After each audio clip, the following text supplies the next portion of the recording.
9470kHz, 9470kHz. 여기는 RBS입니다. 대한민국 헌법 제3조. 대한민국의 영토는 한반도와 그 부속 도서로 한다. 북한에 있는 동포 여러분도 헌법상 대한민국 국민입니다.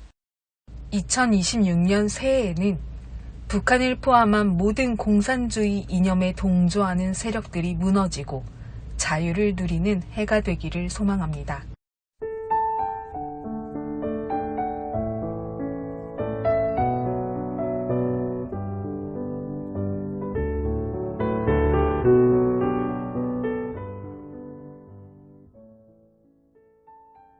북녘 동포 여러분, 혹시 좋아하는 문학가가 있으신가요?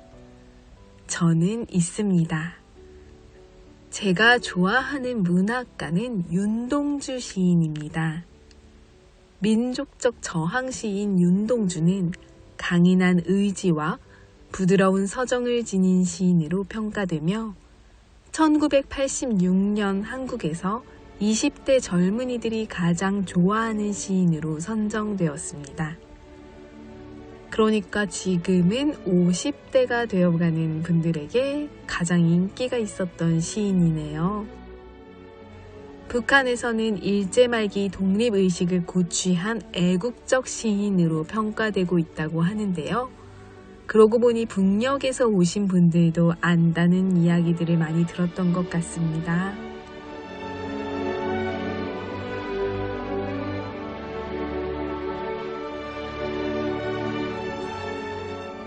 우리가 한 민족이었고 한반도에서 우리가 모두 아는 분이 맞습니다. 윤동주는 시는 생활에서 우러나오는 내용을 서정적으로 표현하였으며 인간과 우주 만물에 대한 깊은 사색, 식민지 지식인의 고뇌와 진실된 자기 성찰의 의식이 담겨 있다고 평가됩니다. 윤동주 시인은 감성이 충만한 문학도였지만 실제로는 나라를 빼앗긴 서름 앞에 글이라는 무기로 가장 강력하게 싸운 무사와도 같습니다. 저는 그런 윤동주를 존경하고 참 사랑합니다.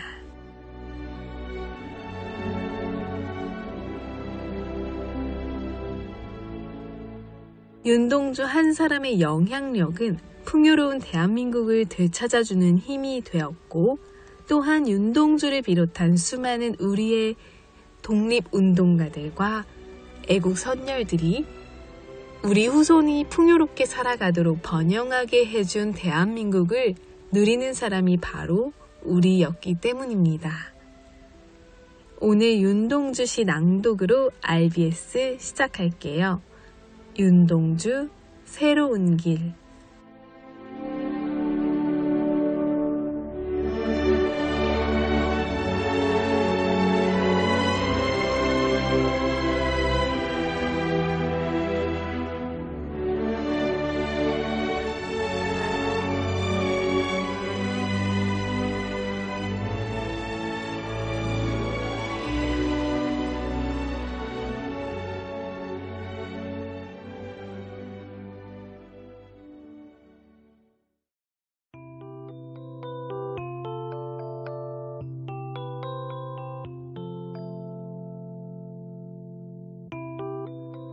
내를 건너서 숲으로, 고개를 넘어서 마을로, 어제도 가고 오늘도 갈 나의 길, 새로운 길. 민들레가 피고 까치가 날고 아가씨가 지나고 바람이 일고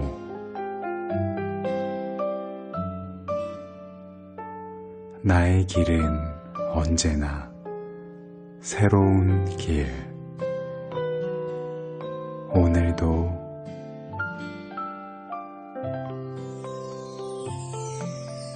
내일도 매를 건너서 숲으로 고개를 넘어서 마을로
북한 종합 날씨예보입니다. 14일 전 지역 대체로 흐리다가 낮부터 가끔 구름 많겠습니다. 아침부터 오후 사이 평북, 밤부터 함북, 곳에 따라 가끔 비 또는 눈 오겠습니다. 15일 전 지역 대체로 흐리다가 아침부터 차차 맑아지겠으나 함북 가끔 구름 많겠습니다. 새벽까지 평북, 아침까지 함북, 곳에 따라 비 또는 눈 오겠습니다. 14일 예상 적설량은 평북, 함북 1cm 미만, 예상 강수량은 평북, 함북 1mm 안팎 되겠습니다. 지역별 날씨예보입니다. 평안남도 평양. 내일 흐리고 구름 많겠습니다. 모레는 구름 많다가 날씨 맑아지겠습니다. 최저기온 6도에서 최고기온 23도까지 오르겠습니다. 평안북도 신의주. 내일 흐리고 구름 많겠습니다. 모레는 날씨 맑겠습니다. 최저기온 5도에서 최고기온 23도까지 오르겠습니다. 자성. 내일 흐리고 한때 비 오겠습니다. 모레는 구름 많다가 날씨 맑아지겠습니다. 최저기온 1도에서 최고기온 19도까지 오르겠습니다. 황해도 해주. 내일 구름 많겠습니다. 모레는 구름 많다가 날씨 맑아지겠습니다. 최저기온 8도에서 최고기온 25도까지 오르겠습니다. 개성. 내일 구름 많겠습니다. 모레는 구름 많다가 날씨 맑아지겠습니다. 최저기온 9도에서 최고기온 24도까지 오르겠습니다. 함경남도 함흥. 내일 날씨 흐리다가 맑아지겠습니다. 모레는 구름 많다가 날씨 맑아지겠습니다. 최저기온 4도에서 최고기온 16도까지 오르겠습니다. 해산. 내일 흐리고 구름 많겠습니다. 모레는 구름 많다가 날씨 맑아지겠습니다. 최저기온 0도에서 최고기온 17도까지 오르겠습니다. 함경북도 청진. 내일 구름 많겠습니다. 모레는 구름 많다가 날씨 맑아지겠습니다. 최저기온 2도에서 최고기온 9도까지 오르겠습니다. 무산. 내일 날씨 흐리겠습니다. 모레는 구름 많고 한때 비 오다가 오후부터 날씨 맑아지겠습니다. 최저기온 1도에서 최고기온 12도까지 오르겠습니다. 바다 날씨 해봅니다. 동해 북부 앞바다와 먼바다. 내일 구름 많겠습니다. 모레는 구름 많고 한때 비 오다가 오후부터 날씨 맑아지겠습니다. 파고는 앞바다와 먼바다 0.5에서 1m 되겠습니다. 서해 북부 앞바다와 먼바다. 내일 흐리고 구름 많겠습니다. 모레는 구름 많다가 날씨 맑아지겠습니다. 파고는 앞바다 0.5m, 먼바다 0.5에서 1m 되겠습니다. 오늘의 말씀. 여호와께서 너희를 위하여 싸우시리니 너희는 가만히 있을지니라. 출애굽기 14장 14절 말씀. 아멘. 이상 날씨였습니다.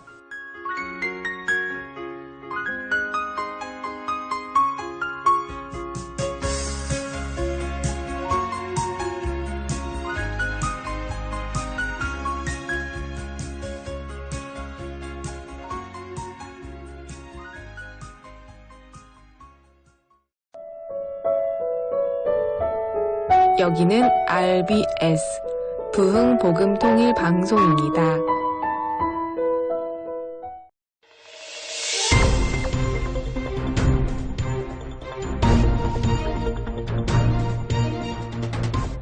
이 시간은 북한의 내부 소식을 전해드리는 시간인데요. RBS 아나운서가 북한 뉴스를 전합니다.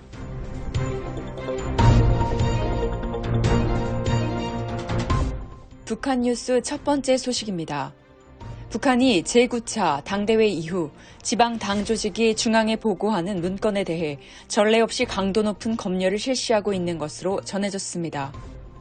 북한 노동당 기관지인 노동신문은 최근 시군당 책임비서 강습회가 진행됐다고 보도하며 당대회 이후 새로운 투쟁 강령 이행을 강조했습니다. 이와 관련해 평안남도의 한 소식통은 중앙당이 지난달 말 각 도당의 문건 작성 기준을 강화하고 전반적인 문건 검열을 실시하겠다고 통보했다고 밝혔습니다. 특히 이번 검열은 단순한 형식 점검을 넘어 문장 표현의 수치, 그리고 지침 반영 여부까지 세밀하게 따지는 현미경식 검열로 진행되고 있는 것으로 알려졌습니다. 실제로 최근 지방당 조직에서 중앙에 제출한 문건의 약 90%가 반려된 것으로 전해지며 현지 간부들 사이에서는 서류 한 장 잘못 올리면 끝날 수 있다는 극도의 긴장감이 감돌고 있습니다. 과거에는 일부 미비점이 있어도 인맥이나 비공식적인 방법으로 문제를 넘기는 경우가 있었지만 현재는 중앙 지침과 조금이라도 어긋날 경우 예외 없이 반려되고 있는 상황입니다. 이 같은 변화는 당대회 이후 김정은 중심의 통치체제를 행정적으로 더욱 엄격하게 뒷받침하려는 움직임으로 분석됩니다. 특히 지난달 중앙에 보고된 문건들이 대거 반려된 사례는 평양 내부에서도 이례적인 일로 받아들여졌으며 이후 하부기관들의 긴장감은 더욱 높아진 것으로 전해졌습니다.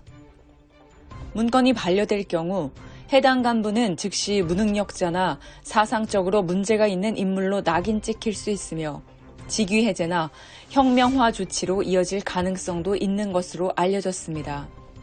이로 인해 지방 당 간부들 사이에서는 불만과 공포가 동시에 확산되고 있으며 일부는 문건 검열의 문턱이 절벽과 같다는 반응까지 나오고 있습니다.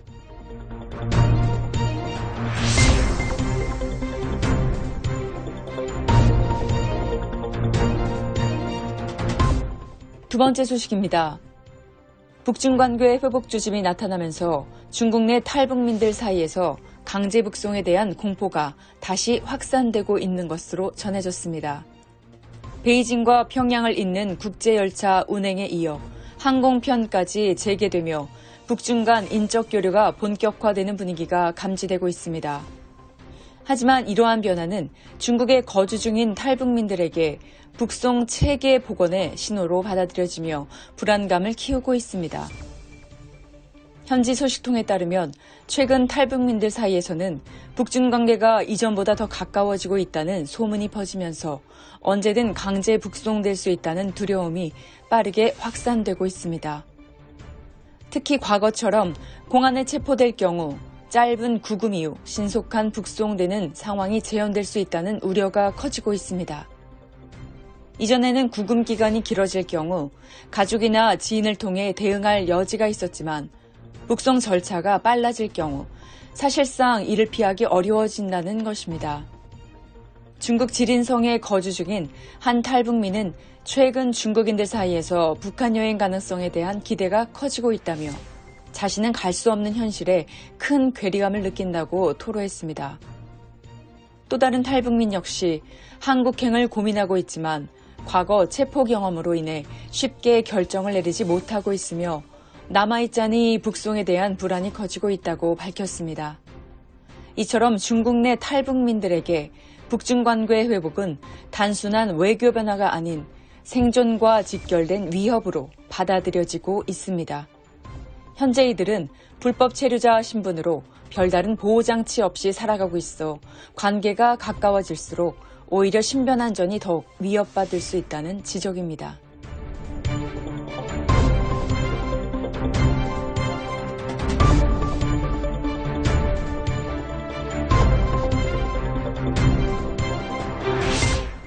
마지막으로 국제 소식입니다. 최근 북한 IT 요원들의 위조 신분으로 글로벌 기업에 취업하는 사례가 늘면서 이를 가려내기 위한 이색적인 검증 방식이 주목받고 있습니다. IT 업계에 따르면 한 가상 자산업계 관계자는 온라인 면접에서 북한 요원으로 의심되는 지원자를 걸러낸 사례를 공개했습니다. 면접 과정에서 지원자는 기술 질문에는 능숙하게 답했지만 김정은을 비판해보라는 요구에는 당황한 뒤 침묵했고 결국 아무 말 없이 연결을 끊은 것으로 전해졌습니다. 해당 관계자는 김정은을 비판할 수 있는 북한 요원은 거의 없다며 이 방법이 현재로서는 효과적인 검증 수단이 될 수 있다고 설명했습니다. 이와 유사한 사례는 호주의 시사 프로그램 60 Minutes Australia에서도 소개됐습니다.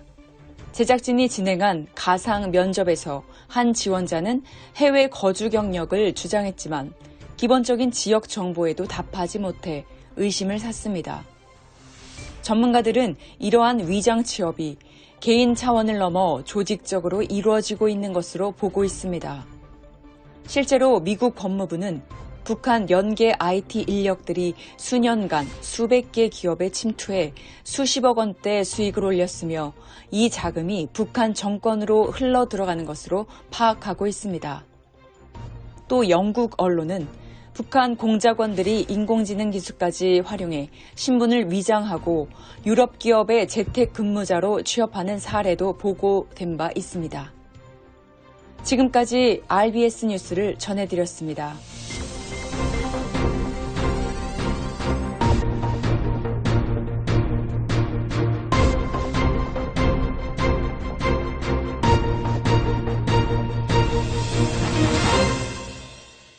한국 근현대사 바로 알기. 오늘 이 시간은 제14강 자유를 위해 부름받은 사람 이승만 한성 감옥의 기적 편을 보내드립니다. 함께 듣겠습니다. 이승만은 예수님을 영접한 후 한성 감옥의 복음 전도자가 되었습니다.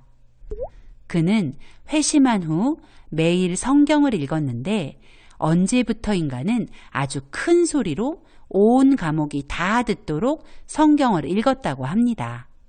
이유는 함께 수감된 죄수들을 전도할 목적이었죠. 놀랍게도 죄수들은 성경 읽는 소리를 싫어하지 않았고 더구나 성경 읽는 것을 저지해야 하는 간수들마저도 성경 이야기에 빠져들곤 했다고 합니다. 그런 노력으로 함께 수감된 양반들 40명이 예수님을 믿게 되었습니다.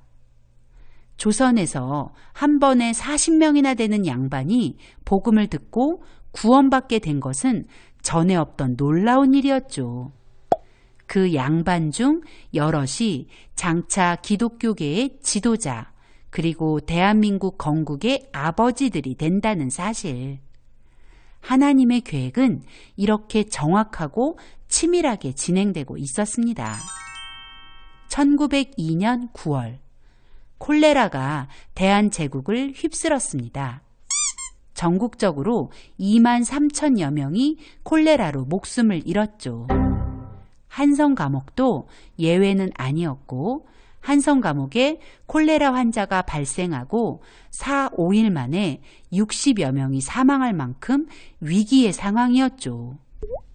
이승만은 에비슨 선교사에게 콜레라를 치료할 의약품을 부탁했고, 에비슨 선교사는 한성 감옥 죄수들을 위해 의약품을 공급해 주었습니다. 이 절박한 상황은 그가 1903년 5월 신학월보에 기고한 옥중 전도를 보면 자세히 알 수 있습니다. 혈육의 연한 봄이 5, 6년 옥고에 큰 질병 없이 무고히 지내며 내 외국 사랑하는 교중 형제 자매들의 도우심으로 하도 보호를 많이 받았거니와 성신이 나와 함께 계신 줄 믿고 마음을 점점 굳게 하여 영혼의 길을 확실히 찾았으며, 작년 가을에 괴질이 옥중에 먼저 들어와 4, 5일 동안에 60여 명을 눈앞에서 끌어내릴세, 심할 때는 하루 17 목숨이 앞에서 쓰러질 때에 죽는 자와 호흡을 상통하며 그 수족과 몸을 만져 시신과 함께 섞여 지냈으나 홀로 무사히 넘기고 이런 기회를 당하여 복음 말씀을 가르침에 기쁨을 이기지 못함이라. 이승만은 콜레라로 쓰러진 환자들을 진심으로 안타까워하며 헌신적으로 간호했고 그들의 구원을 위해 기도했습니다. 콜레라에 감염될 수 있다는 것을 충분히 알았지만 말이죠. 이승만의 그 섬김은 병든 자들의 마음을 열었고 많은 이들이 이승만의 사랑과 섬김에 감동을 받아 기독교로 개종하는 일이 일어난 것입니다. 언더우드 선교사의 부인 릴리어스 호튼 여사는 이승만의 복음 전도의 열정에 대해 이렇게 말했습니다. 이승만이라는 청년은 성경에 감격하여 동료 죄수들에게 복음을 열광적으로 전파했다. 이승만은 예수님 믿고 완전히 달라졌습니다. 한성 감옥에 수감된 직후 죽음의 공포 때문에 두려워하던 그가 이제는 예수님의 사랑으로 사람들을 돌보고 자유의 복음을 전하는 일에는 죽음도 두려워하지 않는 사람이 된 것입니다. 한성 감옥에는 날마다 더 놀라운 일이 일어났습니다. 한성 감옥을 복당이라고 부르게 된 것입니다. 복당이 무엇인가요? 복이 있는 집, 복이 넘치는 집이라는 뜻입니다. 어떻게 감옥이 고통스러운 그곳이 복이 넘치는 곳이 되었을까요? 그 이유는 한성 감옥에서 하나님을 향한 예배가 드려졌기 때문입니다. 이승만의 구원은 이승만에게만 머물러 있지 않았고 이승만을 통해 한성 감옥에 자유가 선포되고 그 선포된 자유는 더 많은 사람을 자유롭게 했습니다.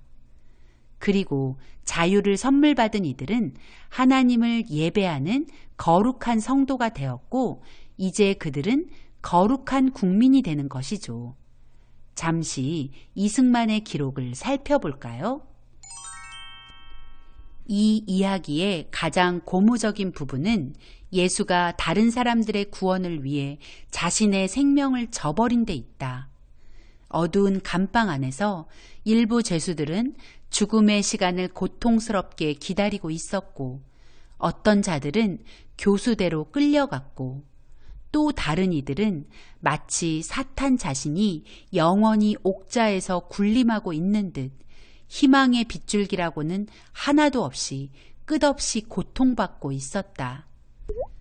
그런 시간과 그런 상황에서 우리 각자는 예수가 다른 사람들의 구원을 위해 고통을 받았다고 믿었고, 예수가 당한 무고와 불의는 너무나 현실적이고 참된 것이어서 우리 각자가 이상스럽게도 가슴이 뜨거워지는 것을 경험하였다. 구원의 놀라운 은혜를 경험한 이승만과 그의 동지들은 성령 세례를 경험했습니다.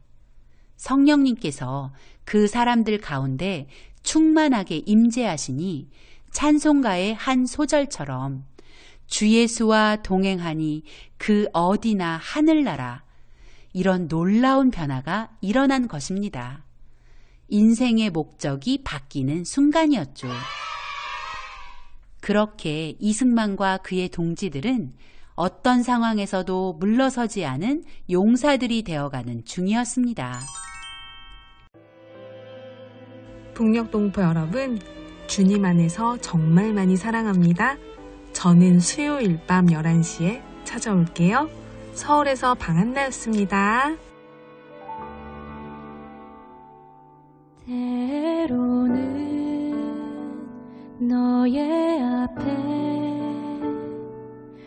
어려움과 아픔이지만 담대하게 주를 바라보는 너의 영혼, 너의 영혼, 우리 볼 때 얼마나 아름다운지. 너의 영혼 통해 큰 영광 받으신 하나님을